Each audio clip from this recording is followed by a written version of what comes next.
திரு புதுக்கோட்டை சீனிவாசன், எப்படி பார்க்குறீங்க? எடப்பாடி பழனிசாமிக்கான நெருக்கடி அதிகரிச்சுக்கிட்டே இருக்கா? இதுல ஒரு நெருக்கடியும் இல்ல.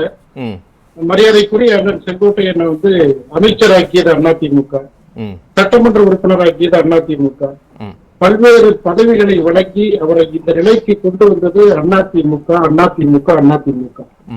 ஆனால் இன்றைக்கு அவர் இருக்கும் இடத்தை விட்டு எங்கெங்கோ அடைகிறார் ஞானத்தங்கமே என்ற பாடலை போல அதிமுக வளர்த்த தன் மாபெரும் இயக்கத்தை விட்டுவிட்டு இன்றைக்கு இயக்கத்திற்கு புறம்பாக, இயக்கத்திற்கு எதிராக, அதாவது ஒரு பழமொழி சொல்லுவாங்க, மிகப்பெரிய ஒரு கருநாகம் குடியேறின கரையான் குற்றெடுக்க கருநாகம் குடியேறியதை போல இன்றைக்கு புரட்சி தலைவி அம்மாவுடைய மறைவிற்கு பிறகு ஒரு பாமர மனிதன், ஒரு தொண்டன், எளிய தொண்டன், ஒரு விவசாய குடும்பத்தை சேர்ந்தவன் இன்றைக்கு கட்சியினுடைய பொதுச் செயலாளராக இந்த கட்சியை எவ்வளவோ இன்னலுக்கு நடுவில் எடுத்து செல்லுகிற பொழுது, மரியாதைக்குரிய எங்களுடைய அண்ணன் துரை கருணா அவர்கள் சொன்னார்கள், ஒரு தொண்டன் நீங்க டிடிவியான்னு கேட்பான், ஓபிஎஸ் கேட்பான், அப்படி எல்லாம் கேட்பான்னு சொல்றாங்க.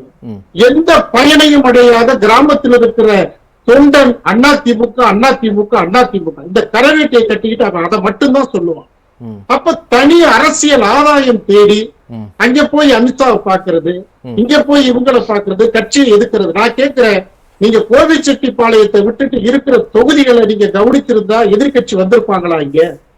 அப்ப நீங்க உங்களுடைய பணியை உங்களுக்கு புரட்சி தலைவரும் புரட்சி தலைவி அம்மாவினுடைய அறிமுகம் கிடைத்து, இந்த பதவியும் அலங்காரமும் கிடைத்து, நீங்க கட்சிக்கு என்ன செஞ்சீங்கன்னு உங்களை கேள்வி கேட்டா, நீங்க கட்சிக்கு எதிராக செயல்பட்டீங்கன்னா உங்களை தொண்டை எப்படி ஏத்துக்குவோம்? சரி, செங்கோட்டையன் கட்சிக்கு எதிராக செயல்பட்டு அமித்ஷா போய் பார்த்திருக்கிறாரு. அப்ப அமித்ஷா செங்கோட்டையனை சந்திச்சத கூட்டணிக்கு எதிராக பண்ணிருக்கிறாரு அப்படின்னு எடுத்துக்கலாமா? நிச்சயமா சார். அதாவது அதிமுக பாஜக கூட்டணி வச்சிருக்கிறாங்க, அதிமுக தான் பாஜக இன்றைக்கு தலைமை தாங்குறாங்க. அப்ப நீங்க போய் அங்கே போய் சொன்னீங்க அப்படின்னா தன்னுடைய மதிப்பு உன்னை அறிந்தால் உலகத்தில் போராடலாம், புரட்சி தலைவர் எம்ஜிஆருடைய பாடல் வரிசையில உங்களை அடையாளம் கட்டிட்டு உங்களுடைய தகுதியை மறந்து நீங்கள் அடுத்த இடம் சென்றது தவறா இல்லையா? நீங்க ஓபிஎஸ் சீனிவாசன், அது தவறுன்னே வச்சுக்கிறோம் உங்க பார்வைக்கு. அமித்ஷா சந்தித்தது, நிர்மலா சீதாராமன் சந்தித்தது. ஏன்னா போன வாரம் தான் நிர்மலா சீதாராமன் ஜி.கே. மூப்பனா நினைவு நாள்ல சிறு சிறு உரசல்கள், மோதல்கள் இருக்கும், ஆனா அதெல்லாம் சரி பண்ணி நம்ம வலுவான கூட்டணியா இருப்போம்னு பேசுறாங்க. எடப்பாடி பழனிசாமியால் நீக்கப்பட்ட செங்கோட்டையனை அவங்க சந்திக்கிறாங்கன்னா இப்ப அவங்க என்ன மெசேஜ் கன்வே பண்ண விரும்புறாங்க? எங்கள்கிட்ட இருந்த வரையும் அண்ணன் செங்கோட்டை போனதுக்கு பிறகு தாழ்வானவர்கிட்ட கருத்தை நான் வைக்கல. அண்ணன் செங்கோட்டையன் ஒரு மக்கள் பிரதிநிதி. அவர் உள்துறை அமைச்சரை சந்திக்கிறதுல அவங்க அப்பாயின்மெண்ட் கொடுக்கறத பத்தி ஏன் கொடுத்தீங்கன்னு கேட்கிற இடத்துல அதிமுக தரம் தாழ்ந்த இயக்கம் அல்ல. இதுல தரம் தாழ்றதுலாம் ஒண்ணும் இல்லங்க. இதுல அதாவதுங்க, நீங்க ஏன் போனீங்கன்னு கேட்கிற அளவுக்கு அதிமுக கேள்வியே கேட்காதுங்க. இது உயர்ந்த இயக்கம். இது அதாவது இந்த கட்சியை நீங்க சொல்லலங்க.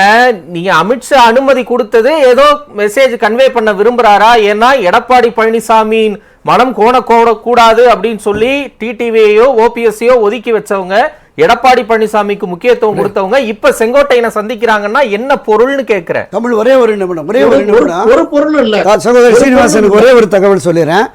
மரியாதைக்குரிய எடப்பாடி பழனிசாமி அவர்களை டெல்லிக்கு அழைத்து அதிமுகவோட உடன்பாடு கண்டார்ல அமித்ஷா அவர்கள், அந்த அமித்ஷாவிடம் தமிழகத்தினுடைய அதிமுக நிலவரத்தை, அதிமுக நிர்வாகிகள் தொண்டர்களுடைய கள யதார்த்த நிலையை, ஒன்றுபட்ட வலிமை மிக்க அதிமுகவோடு நீங்கள் இணைந்தால்தான் வெற்றி சாத்தியம் என்கிற கருத்தை எடுத்து சொல்றார். நீங்க அதிமுகவிலேயே எடப்பாடி பழனிசாமி தலைமையிலேயே இருக்கட்டும், ஆனால் அனைவரும் ஒருங்கிணைந்தால் தான் வெற்றி சாத்தியம், திமுகவை வீழ்த்த முடியும். இந்த கள யதார்த்தத்தை யாரிடம் கேட்பது அப்படின்னு அமித்ஷா யோசிக்கிறார். கட்சியினுடைய ஃபவுண்டர் மெம்பர் வெளியேற்றினாலும் கூட அவரை கட்சியிலிருந்து வெளியேற்றல, இன்னும் அடிப்படை உறுப்பினராக அவர் இருக்கிறார்.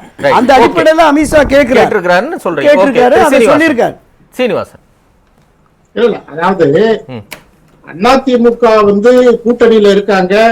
அப்ப நீங்க ஒன்றிணைந்து அதிமுகவுக்கு தான் வெற்றி கிடைக்கும்னு நீங்க சொல்றீங்க. ஆனா ஒன்றிணைந்துதான் இயக்கம் இருக்குன்னு தான் அதிமுக தொண்டன் வரையும் சொல்றான். நீங்க நான் கேட்கிறேன், நீங்க ஓபிஎஸ் அண்ணங்கிறத ஒரே ஒரு முக்குளத்தூருடைய பிரதிநிதியாகவோ அல்லது தென் மாவட்டத்தினுடைய தலைகர்த்தராகவோ நீங்க பாக்குறீங்கன்னா, அப்ப அதிமுக இருக்கிற இன்றைக்கு உழைத்துக் கொண்டிருக்கிற தொண்டனும் அதே சமுதாயத்தை சேர்ந்தவனும் இருக்கிறான். அப்ப தலைகர்த்தரும் இங்க இருக்கிறாங்க. அப்ப இவர் மட்டும்தான் ஏகபோக பிரதிநிதி, இவர் இல்லைன்னா அதிமுகவுக்கு மிகப்பெரிய வீழ்ச்சி அடையும் சொல்றது அது ஏற்றுக்கக்கூடிய விஷயமா? அது நான் என்ன கேட்கிறேன்னா, அதிமுக ஒற்றுமையா இருக்குது, தொண்டர்கள் எல்லாம் இங்க இருக்கிறாங்க. ஒரு தனிப்பட்ட நபர்கள் கட்சியை எதிர்த்து வெளியில போயிட்டாங்க, அவங்களை சேர்த்துக்கிட்டாதான் கட்சி வெற்றி அடையும், இல்லாட்டா முடியாதுன்னு சொல்றது என்ன லாஜிக்? இது தனிப்பட்ட நபர் ஒரு 3,42,000 ஓட்டு வாங்கினார்ல சார். இருக்கு சார், பிஜேபி நாடாளுமன்ற தேர்தலில் பிஜேபியோட நின்னீங்க, பிஜேபி ஓட்டு உங்களுக்கு கிடைச்சிச்சுன்னு நாங்க சொல்றோம். அதிமுக இண்டிவிஜுவல் ஓட்டு அதிமுக தொண்டைன்னு போட்டதா நீங்க நிரூபிக்க முடியுமா? அது ரெட்டலைக்கு போடாம கட்டுத்தொகையை இழந்துட்டாங்கல்ல, அதை நம்ம பாக்கலாம்ல. நாடாளுமன்ற தேர்தல் இது, பிரதமரை தேர்ந்தெடுக்கிற தேர்தல் இது. அதுல நின்னுட்டு நீங்க நின்று ஓட்டு வாங்கினேன்னா அந்த புள்ளிவரத்தை பாருங்க, 21 தேர்தல் புள்ளிவரத்தையே பாருங்க. 66 மட்டும் 40 தொகுதியில் வின் பண்ணீங்க, 30 மாவட்டங்களில் வின் பண்ணீங்க. துரைக்கண்ணானே, நீங்க சீனியர், தயவு செய்து சொல்றேன், சேராத இடம் நீங்க சேராதீங்க. நீங்க அதிமுக எடப்பாடி ஐயா பொதுச்செயலாளர் தெளிவா சொல்லியிருக்கிறாரு, நீங்க இவங்களை தவிர அதிமுக சிந்தனை கொண்ட எல்லாருமே வாங்கன்னு தான் சொல்லியிருக்கிறாரு, அழைப்பு கொடுத்திருக்கிறாரு. நீங்க வாங்க அதிமுக, நீங்க வாங்க. நீங்க சேராத இடம் சேர்ந்து நீங்க கட்சியை அசிங்கப்படுத்துறீங்க. முதலமைச்சர் கனவு எடப்பாடிக்கு தான் சார் இருக்கு, அவர் தான் சார் எல்லாரும் அரவணைச்சிட்டு போனோம், அவர் தான் எல்லாரும் அரவணைச்சிட்டு போனோம், அவருக்கு தான் அந்த கனவு இருக்கு, அவர் தான் அரவணைச்சிட்டு போனோம். எடப்பாடி ரொம்ப நேரம் ஒரு நிமிடம்.